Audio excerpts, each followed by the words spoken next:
In this video, I will show you how to withdraw money from Kraken Pro.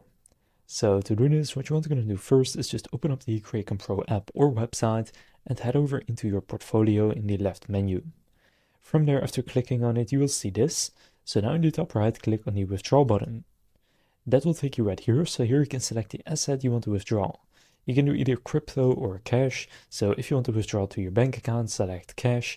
If you want to withdraw to another wallet, just select crypto. Do whichever one you want to do. For example, I'll do cash and do euro. From there, you can then select where you want to transfer to. So I'll do SEPA and SEPA Instant. Then you can choose how much you want to do. And then you can connect, in this case, your bank account. Click review and confirm it. But if I would, for example, withdraw Bitcoin, then you would need to select the network. And from there, the withdrawal address. You can also add a new one if you want. But after adding it, just select it.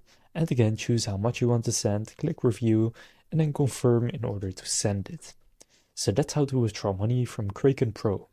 If this video was helpful, please consider leaving a like and subscribing to my channel. With that being said, I will see you in the next video.